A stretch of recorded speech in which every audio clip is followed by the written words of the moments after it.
మా ఆయన ఆస్తి ఇవ్వమని అడిగితే నానా మాటలన్నీ అని పంపించాడు వీళ్ళ చిన్నాన్న. మావయ్య పోయాక మా ఆయన ఒంటరివాడైపోయిండాడు. మేమందరం ఉండగా మీ ఆయన ఒంటరివాడు ఎలా అవుతాడు?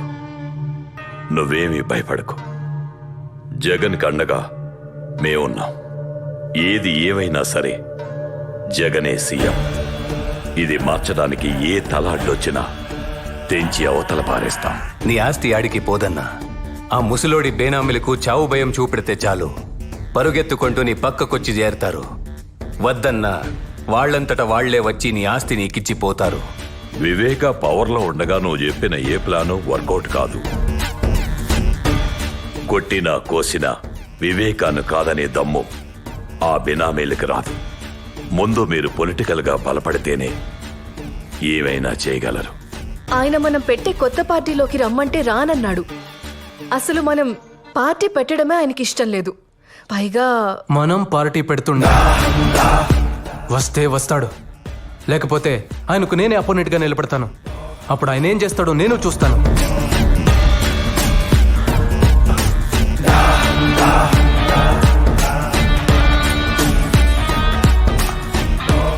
నువ్వు వివేకకి పోటీగా వెళ్తే అతనికి కోపం వస్తుంది.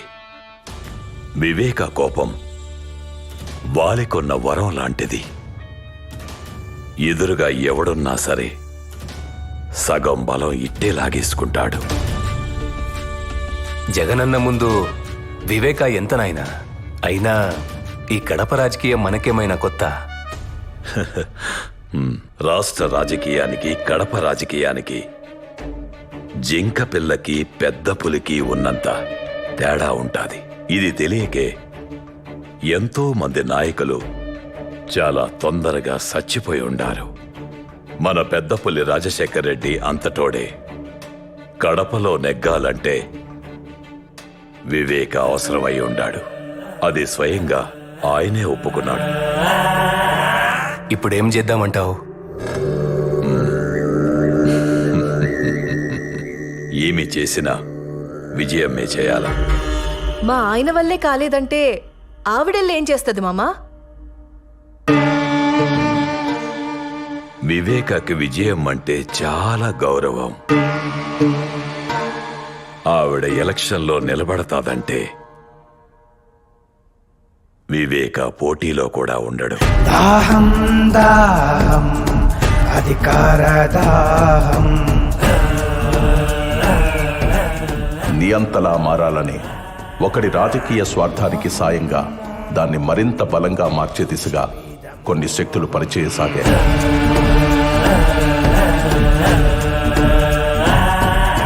అదే అదునుగా తన అధికార దాహానికి అయిన వాళ్లనే కాకుండా అవకాశం ఉన్న ప్రతి ఒక్కరిని వాడుకోవడం మొదలుపెట్టాడు.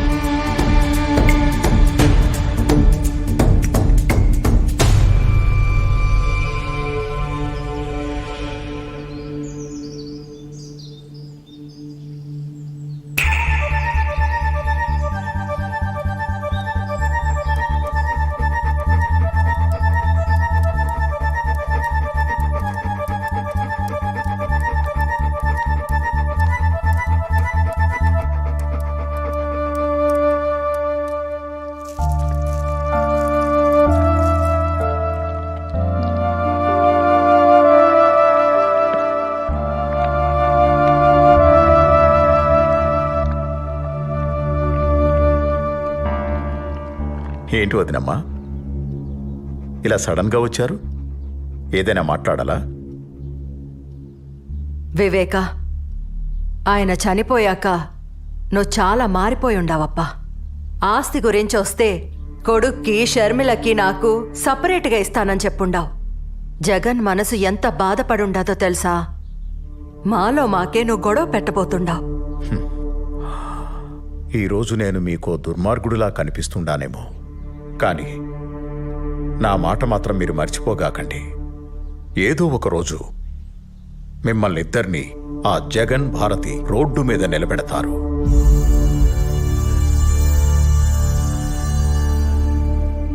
అప్పుడు తెలుస్తుంది మీకు ఈ వివేక మాట విలువ.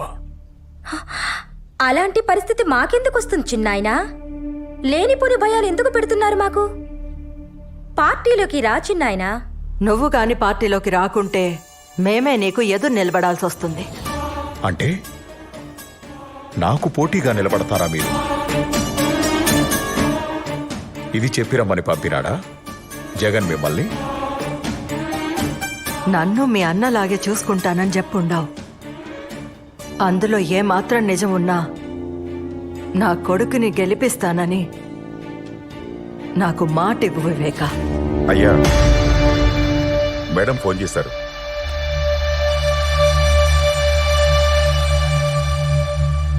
Hello madam. नमस्ते विवेक जी, आपने वादा किया था कि आप पार्टी के प्रति वफादार रहेंगे. इस वादे को निभाते हुए इस बार आपको कांग्रेस पार्टी के लिए पुलिवेंदला से चुनाव लड़नी होगी.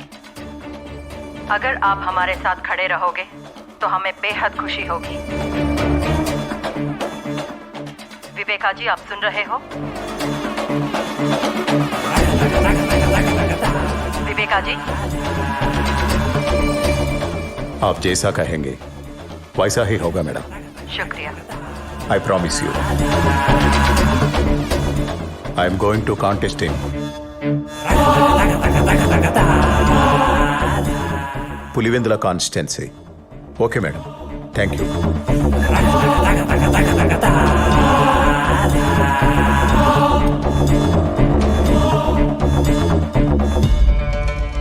వదినమ్మా,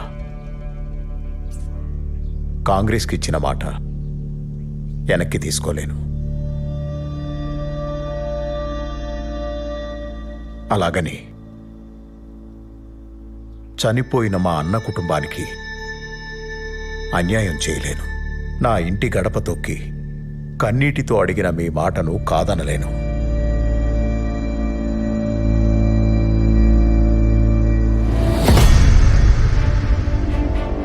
మీకు నేను మాటిస్తున్నాను, ఈసారి ఎలక్షన్లలో మీకు పోటీగా నేనే నిలబడతాను. కానీ మీరే గెలుస్తారు, గెలిపిస్తాను. దీన్నెవ్వరూ మార్చలేరు. ధైర్యంగా పోయిరామా. వివేకానందరెడ్డి ఇంట్లో చీమ చిటుక్కుమన్న శబ్దాన్ని కూడా అందరికంటే ముందు జగన్ చెవికి చేరవేస్తున్న గుంటనక్క ఎర్ర గంగిరెడ్డి.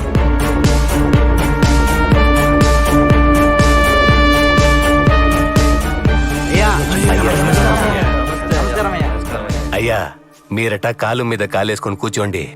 ఈసారి కూడా గెలుపు మనదే. అయ్యా, ఈసారి ఒక్క ఓటు కూడా అటు ఇటు పోదు, గెలుపు మనదే. అందరికీ నమస్కారం. ఈసారి నేను పోటీలో మాత్రమే ఉంటాను, కానీ విజయం మే ఎలక్షన్లో గెలవాలి. అయ్యా, అయ్యా, ఏం మాట్లాడుతున్నారు? మధ్యలో ఇంకెవరూ మాట్లాడకండి. వదినకు నేను మాటిచ్చాను. ఎవరూ భయపడకండి. మీకు కూడా మాటిస్తున్నాను. నాకు అధికారం ఉన్నా లేకున్నా నేనెప్పుడూ మీతోనే ఉంటాను. పోయిరండి.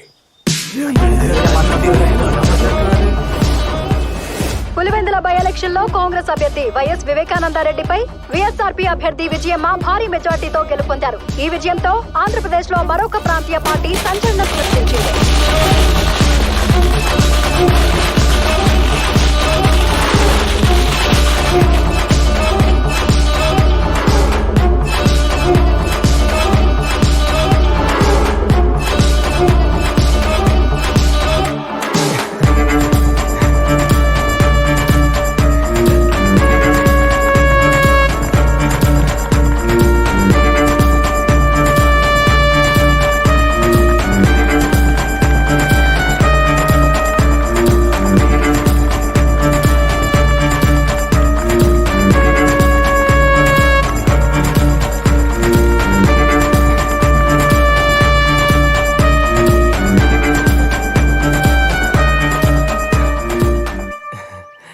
మనం గెలిచిండా నాయన, చాలా సంతోషంగా ఉండదు. ఈ టైంలో మీ నాయన ఉంటే ఎంత బాగుండునో గదా. మీ నాయన పొగోడికి మాటిచ్చినా పొరపాటును కూడా మర్చిపోయి ఉండేవాడు కాదు. వివేక కూడా అచ్చం ఆయనలానే ఉండాడు. ఇచ్చిన మాట నిలబెట్టుకుండాడు. ఒకసారి పోయి మీ చిన్నాయన్ని పలకరించొద్దామా? దేనికి? ఏం అవసరం లేదు. నువ్వు గెలిచింది ఆయన మాట మీద కాదు, మా కష్టం మీద. నాకు పనుండది, పులివెందుల దాకా పోయేస్తా.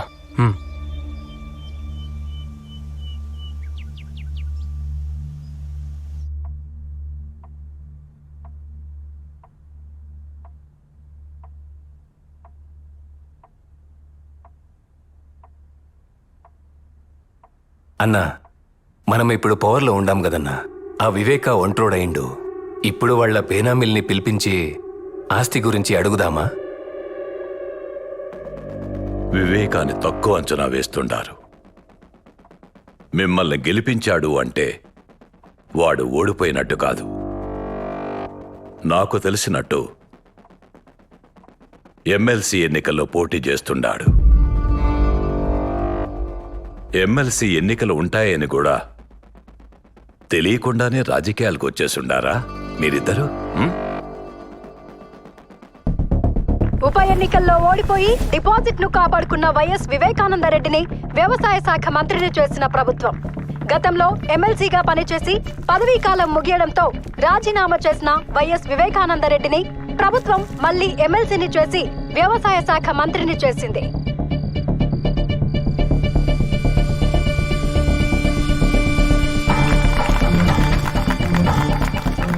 చెప్పండి కృష్ణమోహన్ రెడ్డి గారు.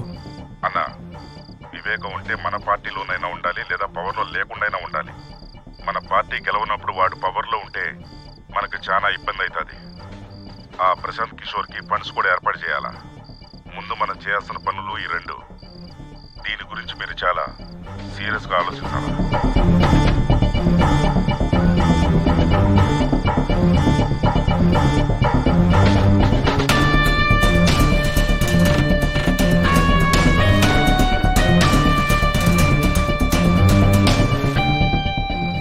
రెండు 2014 ఎలక్షన్ తర్వాత ఆంధ్రప్రదేశ్ రాష్ట్రంలో కాంగ్రెస్ కనపడకుండా పోయింది. అప్పుడు మనోడు మళ్లీ ఆట మొదలుపెట్టాడు.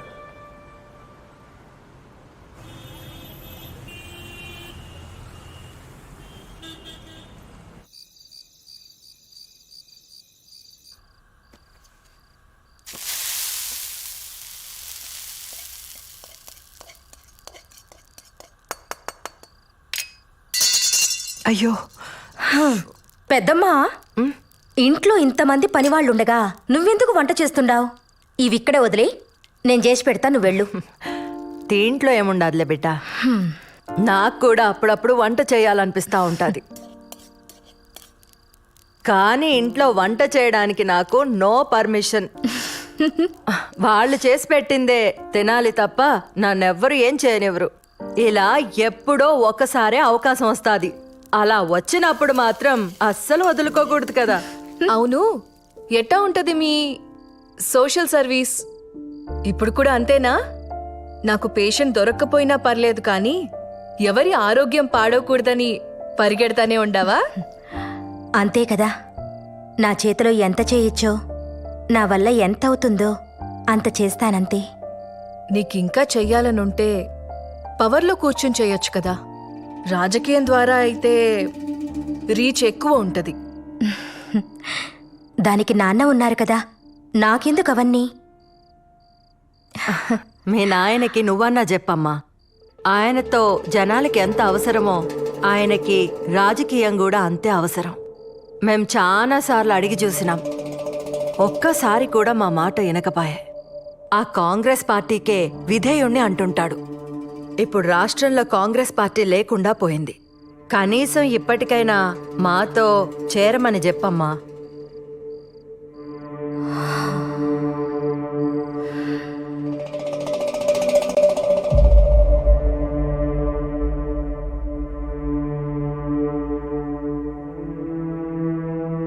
నాకు మరొక దారి లేదంటుండావా వదినా?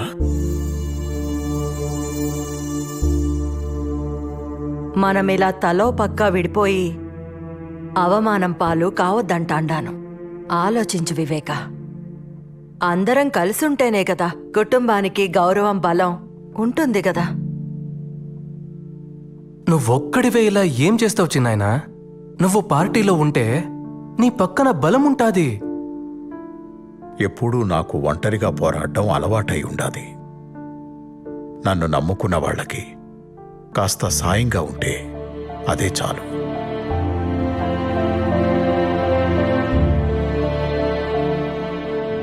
అమ్మా సునీత, నువ్వైనా చెప్పమ్మా మీ నాయనకి. ఎందుకంత మొండి పట్టు పట్టుకుని కూర్చుండావు నాయనా? వీళ్ళు తప్ప మనకెవరుండారు? ఏదైనా అందరూ కలిసే చేయండి, అది రాజకీయమైనా ఇంకేదైనా.